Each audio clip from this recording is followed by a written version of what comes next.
Okay. Ano po Senator yung tugon niyo rito sa ganitong observation o paratang na ginagawa niyo itong ganitong advokasya laban sa Chinese influence operations simply because you want to save your candidacy for the Senate? Pakiulit po?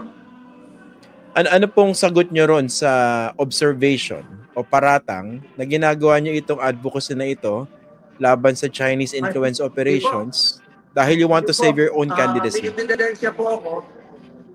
May ebidensya ako. One, yung pinakita ko ebidensya kahapon. Two, ako po yung author ng Philippine Maritime Zones Law.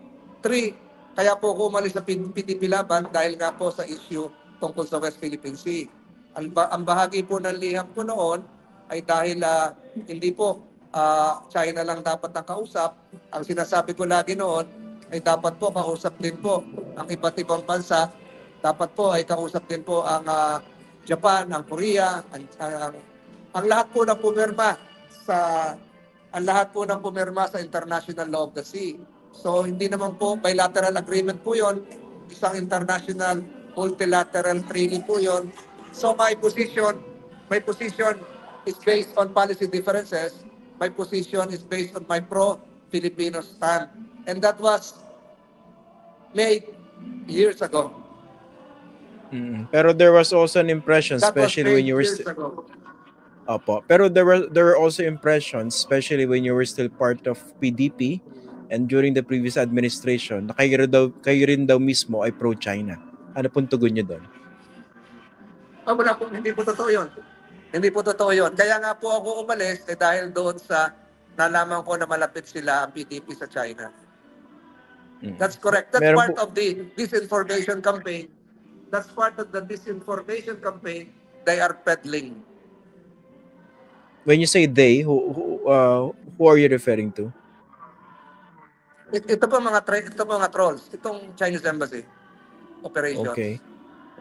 So umalis kayo sa PDP dahil meron disagreement dito sa... Kung makikita nyo po, ganito po, siguro po, kung makikita nyo po, kahit magtanong kayo sa Sandatahan Lakas, ako po yung tumulong magtayo ng napakaraming base militar para sa Philippine Navy.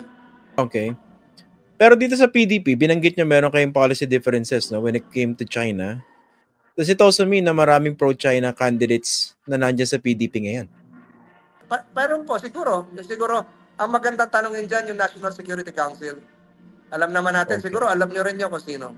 Bilang naging kaalyado rin ng dating administrasyon ni Rodrigo Duterte, hindi ba sa prangkang usapan, lumaganap itong Chinese influence operations or na-embolden sila dahil na rin doon sa dating administrasyon, sa dating Pangulo? What do you think?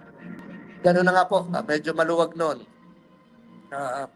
Medyo nag-pivot nga noon yung ginagamit na independent foreign policy papunta sa China. Gano'n na nga po siguro ang nangyari at lumago yung impluwensya ng China, pati ng Pogo. Do you regret supporting that administration, knowing what you know now? Hindi ko pa naputol po kayo. Opo. Do you regret supporting Duterte because of what he did? Hindi naman po.